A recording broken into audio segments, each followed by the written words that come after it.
నమస్తే, welcome to our channel. Vallabhaneni Vamsi ఆయన అనుచరుల అరాచకాలు, చీకటి భాగవతాలు ఒక్కొక్కటిగా వెలుగులోకి వస్తున్నాయి. గన్నవరం కేంద్రంగా వల్లభనేని వంశీ చేయని దందా లేదు. తనకు నచ్చలేదు అంటే వాళ్ళు గన్నవరంలో ఉండకూడదు అనేది వంశీ రూల్. వంశీ అనుచరులు సైతం ఆయన కనుసైగ మీద పనిచేసే వాళ్లే.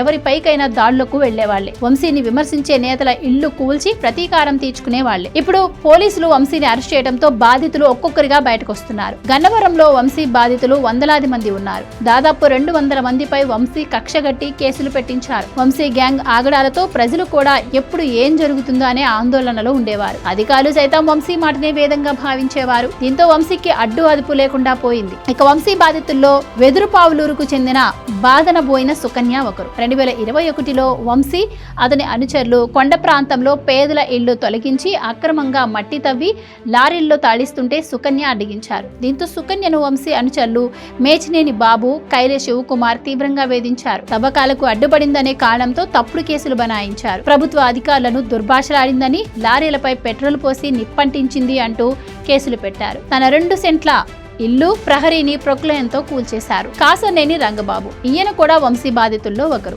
గన్నవరానికి చెందిన రంగబాబు 2024లో యువగళం పాదయాత్రలో వైసీపీ నుంచి టీడీపీలో చేరారు. పలువురు వైసీపీ నేతలు టీడీపీలో చేరతాము అంటే తన వంతు సహాయము చేశారు. అయితే దీన్ని సహించని వంశీ రంగబాబుపై కిరాయి గుండాలతో దాడి చేయించారు. ఓ పథకం ప్రకారం పొలం దగ్గరకు పిలిచి దాడి చేశారు. దొంతు చిన్న తెలుగుదేశం పార్టీకి చెందిన బీసీ నాయకుడు. ఈయన్ను కూడా వంశీ తీవ్రంగా వేధించారు. చంద్రబాబు, లోకేష్ పై విమర్శలు రాజకీయంగా ఉండాలని వంశీకి సూచించారు. అయితే చిన్న సూచనను పట్టించుకునే వంశీ ఆయనపై కక్ష కట్టారు. సూచన చేసిన మరుసటి రోజే చిన్న ఇంటికి రౌడీలను పంపారు. చంపేస్తామంటూ బెదిరింపులకు దిగారు. చిన్న భార్యను బెదిరించారు. అదే రోజు సాయంత్రం ఇంటికి వచ్చి చిన్న కారుకు నిప్పంటించారు. తిరిగి పోలీసులను పంపి చిన్నాను అరెస్ట్ చేయించారు. 200 కిలోమీటర్ల పోలీసు వాహనంలో తిప్పి ఉంగుటూరు ఠాణాకు చేర్చారు. అక్రమ కేసులు పెట్టి దాదాపు 14 రోజులు రాజమండ్రి జైల్లో ఉంచారు.